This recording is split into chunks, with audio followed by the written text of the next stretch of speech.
소상공인 손실보상 입법청문회가 마침내 오늘 열립니다. 코로나 장기화로 인한 민생경제 피해는 지난 97년 외환위기, 또 2008년 금융위기에 비견될 정도로 크고 넓습니다. 지난해 자영업자 대출이 무려 120조 원 가까이 늘어난 것이 이를 보여줍니다.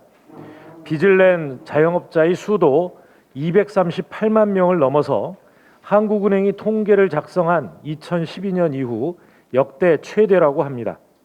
오늘 입법청문회에는 스터디카페 대표 등 8분의 소상공인이 참여합니다. 현장의 목소리를 경청하고 손실보상 문제의 해법을 찾기 위해 모셨습니다. 소상공인과 자영업자께서 다시 일어설 수 있도록 실질적인 대책을 함께 마련하겠습니다. 저는 원내대표 선거에서 국민과 함께하는 국회를 만들겠다고 약속드린 바 있습니다. 입법청문회는 그 방안 중 하나입니다. 손실보상법을 시작으로 다양한 민생 의제에 대해 현장의 목소리를 담아내는 입법청문회를 활성화해 나가겠습니다. 일하는 국회에서 나아가 국민과 함께하는 국회가 될 수 있도록 더욱 힘쓰겠습니다. 한미 정상회담의 성과에 국회는 후속 조치로 화답해야 합니다. 이번 회담은 양국의 안보 동맹을 경제 동맹으로 격상시켰습니다.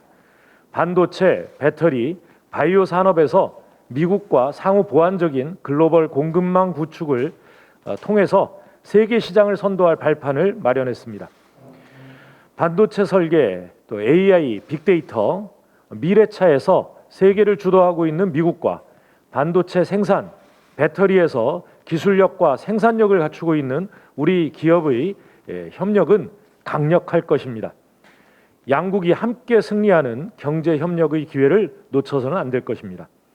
우리나라 기업들이 44조 원에 달하는 미국 투자 계획을 밝힌 것도 같은 맥락에서 한미 경제 협력의 시너지를 확대하기 위한 것입니다. 그런데도 일부에서는 이를 폄훼하며 미국의 생산 기지를 구축해서 시장 개척에 구축함으로써 시장 개척에 힘써온 우리 기업의 노고를 깎아내리고 있어서 안타깝습니다. 정부와 민주당은 이런 트집 잡기에 굴하지 않고 기업들을 뒷받침해 나갈 것입니다. 우리 당도 공동 R&D 기술 개발과 표준 협력, 인재 육성 등을 위한 한국판 뉴딜 지원 입법에 박차를 가하겠습니다. 이 상임위원회에서 아직 잠자고 있는 데이터 산업 발전, 또 자율주행차 산업 기반, 디지털 신기술 활용 등 뉴딜 핵심 법안을 반드시 논의해 처리하겠습니다. 2050 탄소 중립은 피할 문제가 아니라 선점해야 할 과제입니다. 눈앞에 닥친 기후 위기를 풀 수 있는 유일한 해답은 탄소 중립입니다.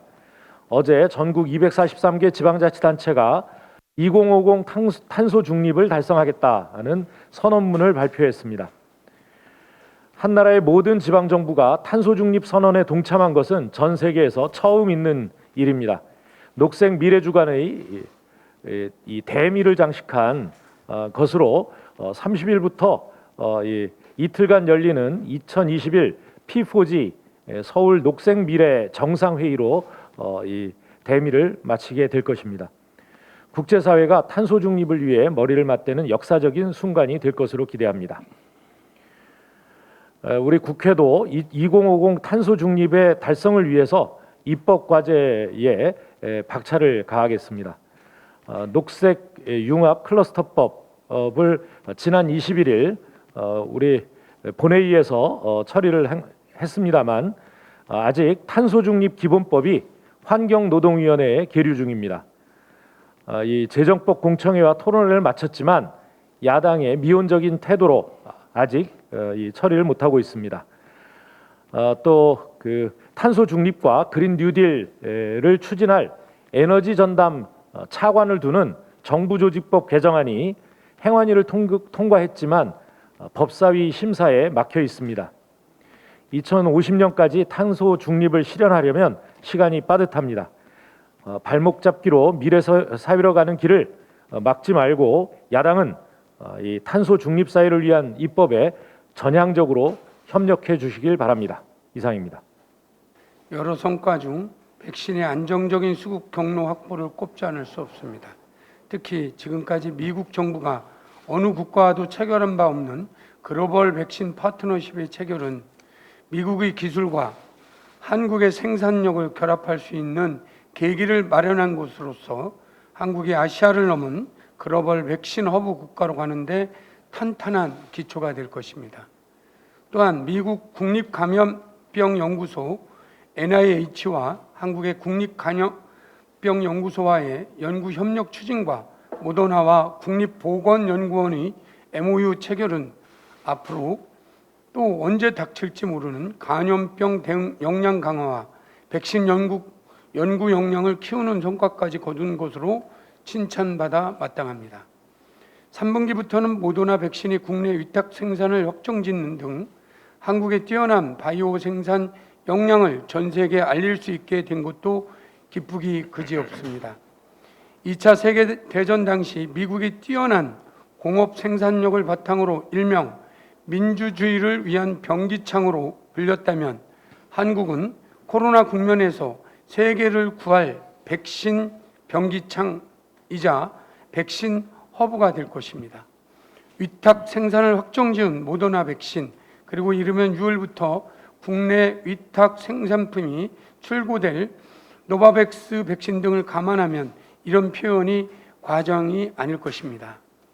충분히 자랑스러워할 일임에도 느낌표가 아닌 의문표를 일관하는 일부 세력이 있습니다.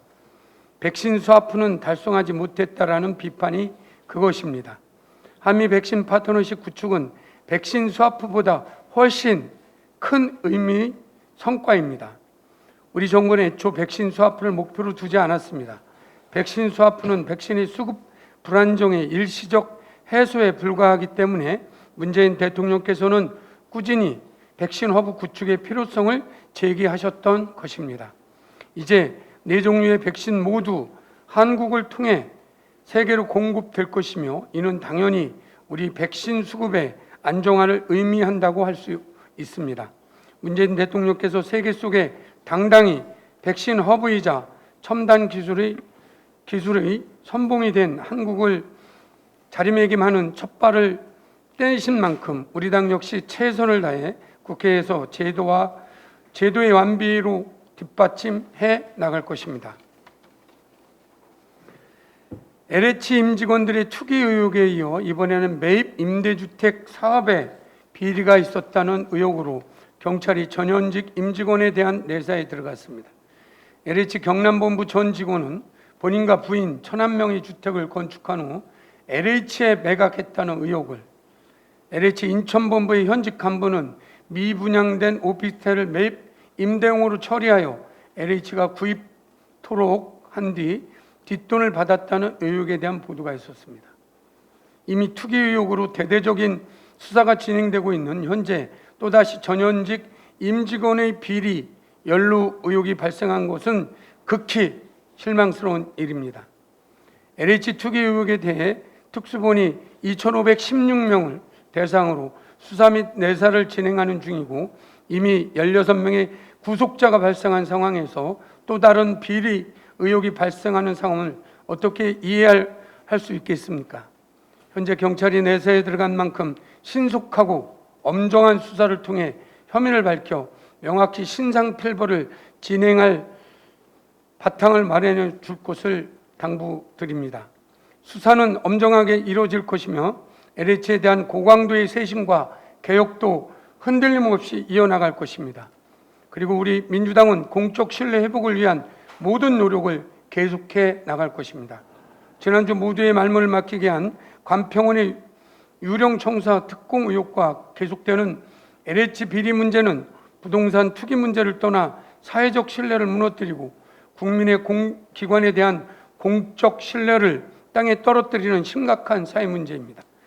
우리 민주당은 LH 개혁과 관련해 부패와 투기의 악순환을 끊어내기 위한 반드시 일어날 과정인 만큼 어떤 타협도 없이 진행해 나갈 것이고, 민주당은 6월 국회에서 부동산 거래 분석원을 설치하는 부동산 거래 신고법, 공익사업을 위한 토지 등의 취득 및 보상법 등 투기 근절 및 재발 대책 입법을 통해 이를 제도적으로 뒷받침해 나갈 것입니다.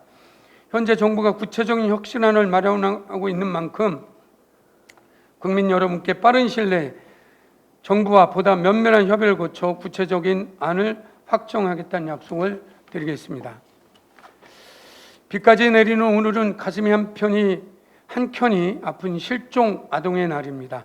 목숨과도 같은 아이가 사라지는 고통은 이루 말할 수 없을 것입니다. 1979년 5월 25일 뉴욕에서 6살이던 에탄 피치라는 초등학생이 실종된 사건을 계기로 제정되었습니다. 실종 아동의 무사 귀환을 기원하고 아동 실종 문제에 관심을 갖지 않은 취지에서 우리나라에서도 2007년부터 15번째 동참하고 있습니다. 우리나라에서 매년 발생하는 아동에 대한 실종 신고는 대략 2만 건에 달합니다. 다행히 이 가운데 99.5%는 아이들을 찾지만 20년이 넘도록 찾지 못한 실종 아이들은 660여 명으로 1년 이상 장기 실종 아동 전체 800여 명의 78%를 상회하는 숫자입니다. 실종 아동 찾기 시스템은 2005년 실종 아동법 제정 이후 계속 발전되어 왔습니다.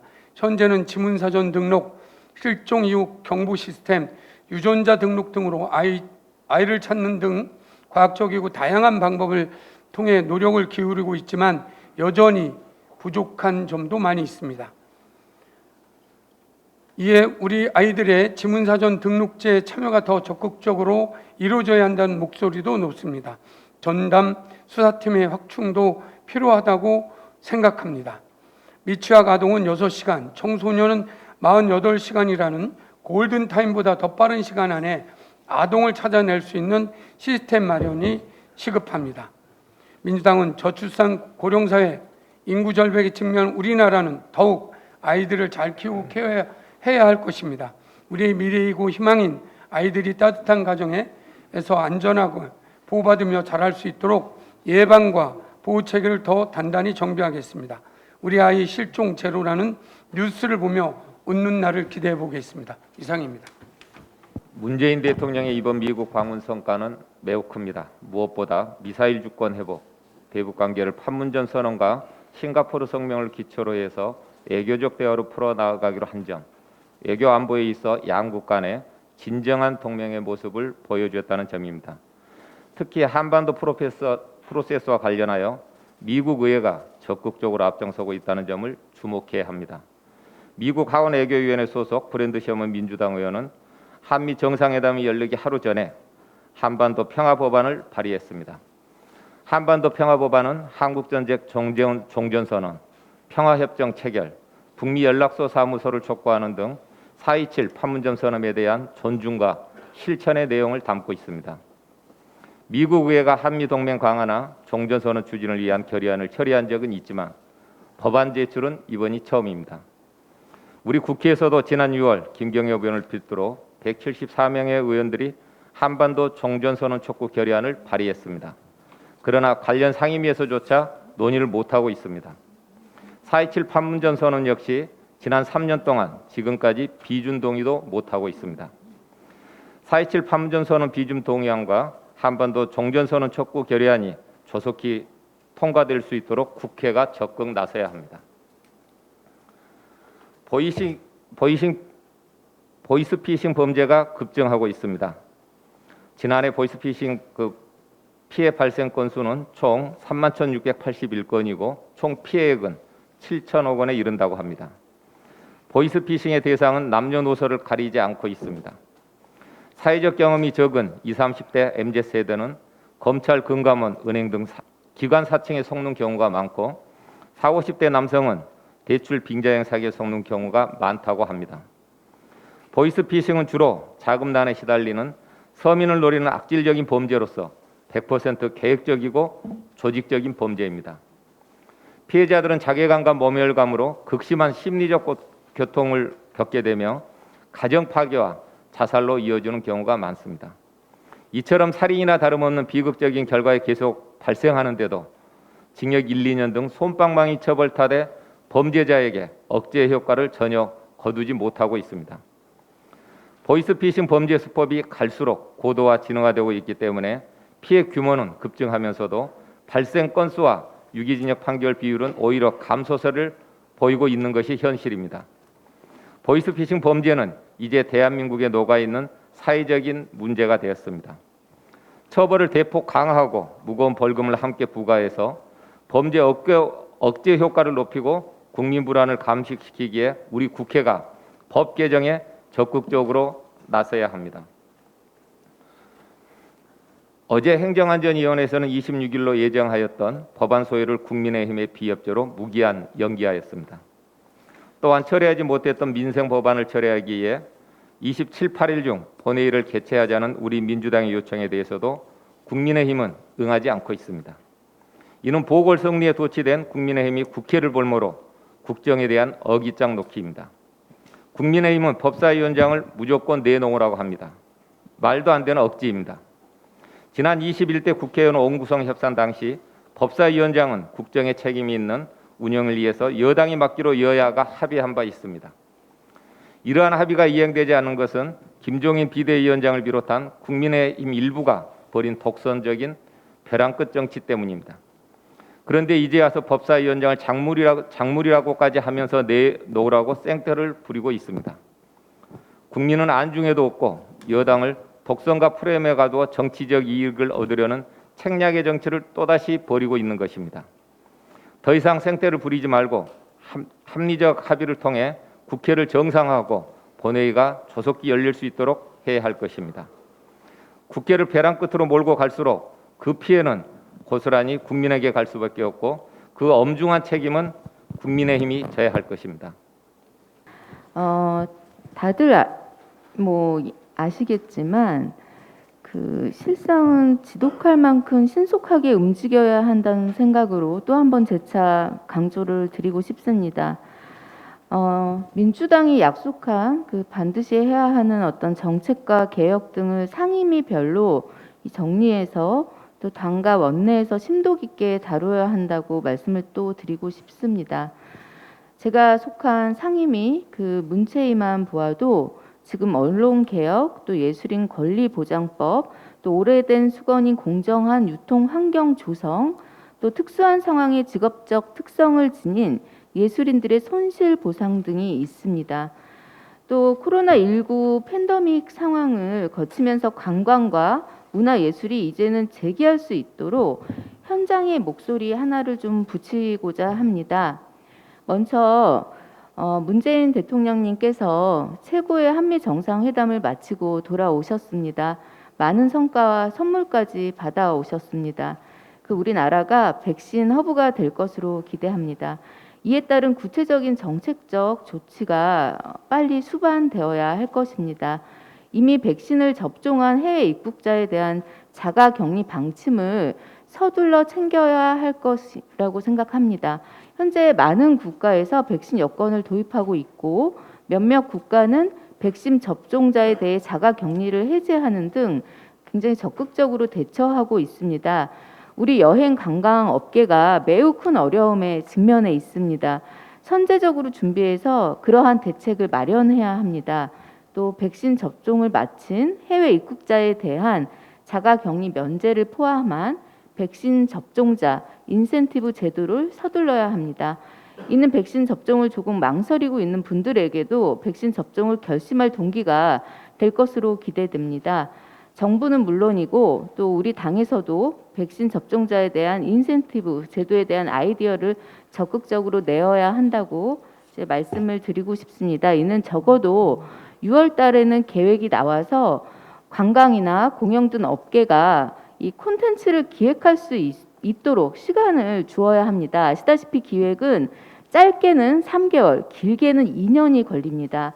언제 재개할 수 있는지 없는지 모르는 상태에서 무엇을 준비한다는 것은 불가능합니다.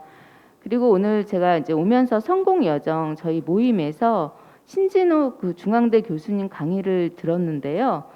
단 한 번도 돌아선 적이 없던 20대의 어느 청년들이 민주당에 어떤 실망한 이유는 우리만의 가치, 민주당만의 가치, 공평, 공정, 평등이 그리고 소외된 사람들을 위한 정책적 가치들이 있었는데 그것이 피부로 와닿지 않았던, 그래도 믿었던 것에 대한 어떤 실망이 있었다고 합니다. 그게 가장 큰 이유라고 합니다. 그러니까 신뢰도가 깨짐이 크다고 했고요. 그 2030뿐만이 아니라고 생각합니다. 저는 이 이유가 그래서 적어도 약속한 비전과 또 삶의 현장이 쳇바퀴 돌아갈 수 있도록 다시 신뢰받을 수 있도록 정책 노선을 점검하고 또 코로나19 백신에 맞춰 언제부터 활동이 가능한지에 대한 가이드라인을 제시해 줘야 합니다. 이거는 그냥 예인데요. 저는 가끔 주차를 할 때 주차 공간이 너무 난해하면 어떨 때는 다른 주차 공간을 찾기도 하지만 때로는 반드시 여기에 주차해야만 할 때가 있습니다. 지금 우리는 어떤 해야 한다 또 해야 하는데가 아니라 반드시 해야만 할 때라고 생각을 하고요. 보다 절박한 심정으로 국민이 믿고 있는 민주당의 약속들을 당 차원에서 모아서 실천하고 메시지를 내자는 말씀을 간절하게 한 번 더 드립니다. 이상입니다.